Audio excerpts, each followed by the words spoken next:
Hey everyone, we are one of two stress groups, and for our topic, we decided to do research on mindfulness, and this is what we found. To start off, we wanted to get some basic definitions of mindfulness down. Merriam-Webster stated that mindfulness is the practice of maintaining a non-judgmental state of heightened or complete awareness of one's thoughts, emotions, or experiences on a moment-to-moment basis.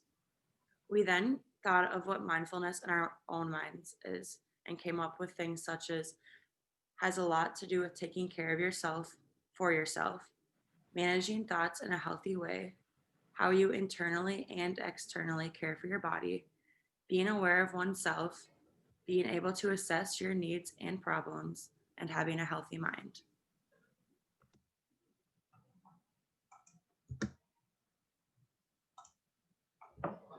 So, when thinking about how this addresses a particular health need, it's important to first discuss the benefits of mindfulness. So, mindfulness primarily addresses two distinct areas. There's mental health, and then as a result, there's physical health. So, when starting with physical health, we have found that studies have shown that mindfulness has decreased stress responses, has lowered blood pressure, reduces chronic pain, and helps improve sleep. When talking about mindfulness and mental health, we have found that use of mindfulness activities has been found to help treat conditions such as anxiety disorders, depression, substance abuse, eating disorders, and obsessive compulsive disorders. So, why this is important, we thought it would be good to talk about the prevalence of such problems amongst college students, our demographic. So, to start with, the most startling statistic we found was that the first onset of mental health problems such as these occur in traditional students in college 75% of the time. This same study also found that 11.9% of students suffer from an anxiety disorder, 7 to 9% suffer from depression, and the study that surveyed 8,155 students found that roughly 6% had some form of suicidal ideations. And when discussing how this works with a biopsychosocial view of health, a couple of definitions first. It is a way biopsychosocial health is a way of examining one's health as a result of their biological, physiological, and psychological factors. So biology, psychology, and environment. And just to reiterate again what mindfulness is the calm acknowledgement of one's present self and being able to react calmly and accept one's feelings and thoughts, and it functions as a way to deal with stress. So when relating stress to biology, we think about how all individuals respond to stressors differently. Given all other things equal, one person will not interpret to and react the same way to the same stressful situation. And we also found that stress responses at least, have to deal a lot with epigenetics, which is the environment's effect on one's genes. So, different stressors experienced by one generation may be handed down to another. The example that we found was a study that showed that grandchildren of Holocaust survivors will experience similar adverse effects due to epigenetics. So, they will relive their grandparents' stresses and disorders. When talking about stress and psychology, we found that continuous acute stress has been shown to cause the development of anxiety and depression related disorders. We also found that children exposed to chronic or major stressors like a death in the family or divorce also experience a higher likelihood of developing antisocial behaviors. When discussing stress and physical health, we've been found that increased stressors have been linked to increased risk of heart disease, higher blood pressure, and decreased immune system functions. So, by engaging in mindful behaviors and following mindfulness, these adverse effects on physical and mental health have either been lowered or, when combined with other therapies, negated entirely. We can learn a lot about mindfulness through empirical research. The study I found called the Interventional Effects of Loving Kindness Meditation on Positive Emotions and Interpersonal Interactions investigated the loving kindness meditation on positive emotions, intergroup interactions, and complex and understanding of others. It ended up concluding that meditation can, in fact, effectively improve positive emotions, interpersonal interactions, and complex understanding of others in college students. This really opened my mind to the idea of implementing daily meditation into my life. As a college student, I think it would only benefit me, and especially during COVID, if something as simple as daily meditation or mindfulness can improve my personal well-being, why not do it? There are many controversies when it comes to mindfulness. Many people believe that there are numerous methodological and conceptual problems when it comes to different studies on mindfulness. Some of them include small sample sizes, lack of control groups, and insufficient use of valid measures. These methodological and conceptual problems can lead to the public being harmed, misled, or disappointed.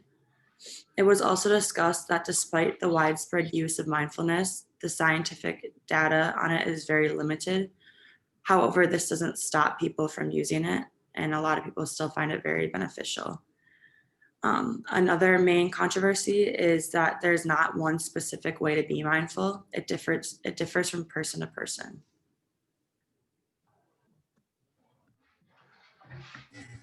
Okay, so we decided to take a look at two different nonprofit groups related to mindfulness, both having to do with youth and so basically like young kids, high school kids, and then some college students as well. The first nonprofit that we looked at is called Mindfulness for Youth. They are a nonprofit children's charity. Their mission statement is, our mission is to provide access to mindfulness and movement instructions to students and staff members in public schools and institutions in underserved areas. So basically they work with children and young adults struggling with destruction, anger, anxiety, and depression, with goals to increase self-awareness and emotional regulation, improve attention and focus, cultivating compassion, and developing resilience and adaptability when faced with challenging circumstances. Different ways that they help these children, they put on weekly classes in an 8-week-long program, which the classes are designed to help children and young adults understand themselves a little bit better and just kind of cope through daily life a little easier. In these classes, children are taught to use breath and mobilization techniques to help their physical responses to stress, which I thought was a really cool thing to teach kids pretty early on. They also help find moments of mindfulness, develop awareness, and allow properly to label feelings, emotions, and bring neutrality into situations that is more compassionate versus like aggressive. It also helps to bring balance to the sympathetic and parasympathetic nervous system, just for any of you kind of, you know, neurological nerds out there. They also host 2 events and workshops a month for parents and children, which I also thought was really cool because you can't really just teach a child mindfulness, especially when they're so young, and not kind of get the parents involved with it. So they have locations where they teach effective techniques to enhance health and well-being by using the breath, movement, sound, rhythm, and visualization. There is quite a large impact that is reached with this organization. They meet annually with teachers, therapists, and other professionals who work with teens and children closely. Basically, it's professionals who are interested mostly in mindfulness youth-worth connection. They do this at the Bridging the Hearts and Minds of Youth Conference in San Diego, California, which is actually where this nonprofit is based out of. They also host other workshops every year that are basically dedicated to marginalized teens as well. So a lot of really cool stuff happening with this organization to kind of help youth and just, you know, teens kind of cope through daily stressors in life. And the next nonprofit organization we looked at was the Holistic Life Foundation. It was founded in 2001 by 3 men who wanted to see and make a difference in the world. They provide education on yoga and mindfulness practices specifically for, again, underserved people in the Baltimore community. Since 2001, HLF has brought yoga, mindfulness, and environmental-based programs for children and adolescents in schools, recreation centers, group homes, Baltimore Juvenile Detention Center, and even more. They created young adult programs that have been used across the United States in drug treatment facilities, mental illness facilities, colleges, senior living communities, schools, and other wellness centers. So this one is more like leaning towards high school students and college students for a focus, with some help and training for young kids as well.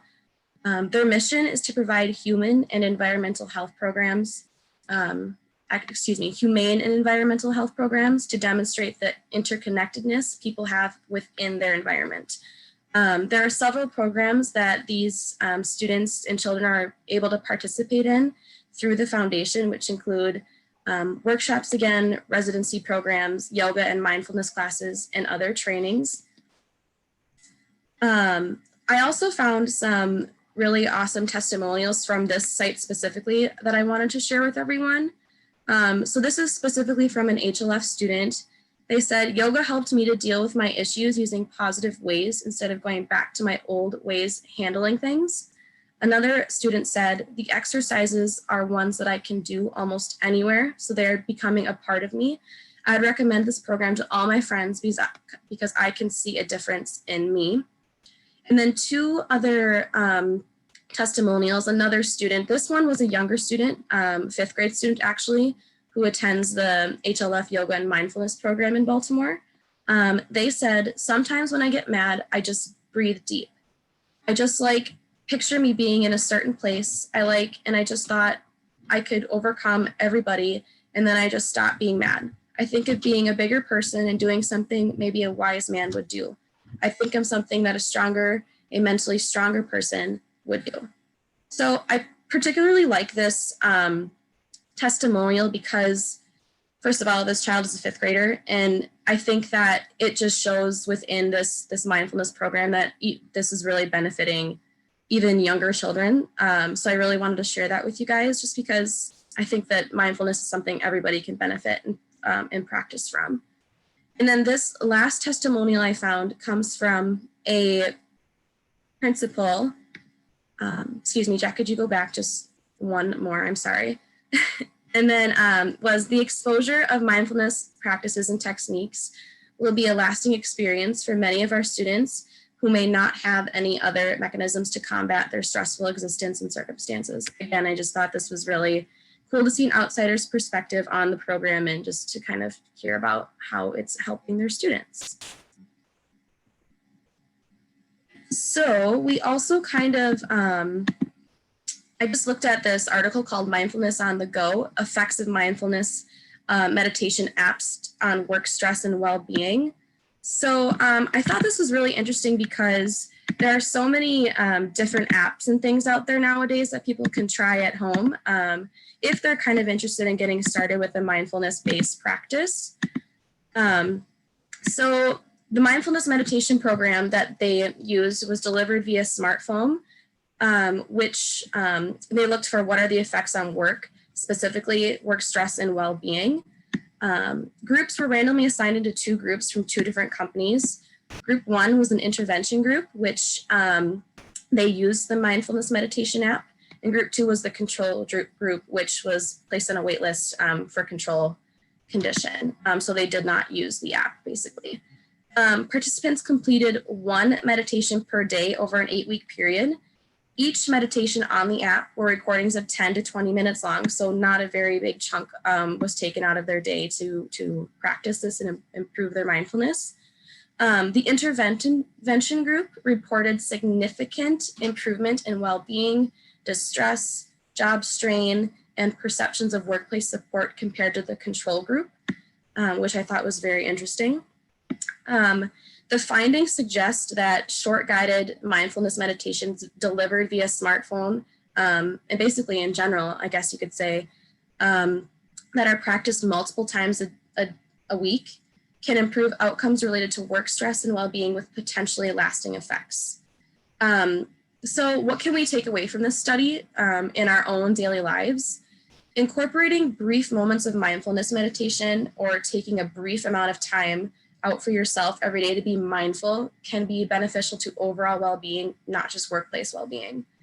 And then I also just for something kind of fun, I just thought I would research different apps that, you know, have these mindfulness recordings and stuff that are short that you can, you know, practice if you're interested in trying out mindfulness. So some of the apps include the app Calm, Headspace, Sattva, My Life, My Meditation, Insight Timer, Inscape, and then of course YouTube has a plethora of resources that are short and actually, you know, are ad-free and can benefit you as well. So all of the options that are listed on here happen to, you know, they're free, of course, with in-app purchases, but I've used the app Calm, and I personally really love it. It's really good, especially for people who are trying to help improve their sleep, basically, and just kind of clear their mind at the end of the day. So, yeah, that is basically our presentation. These are our citations for all of our sources. Thank you so much for your time, and we'll see you in class soon.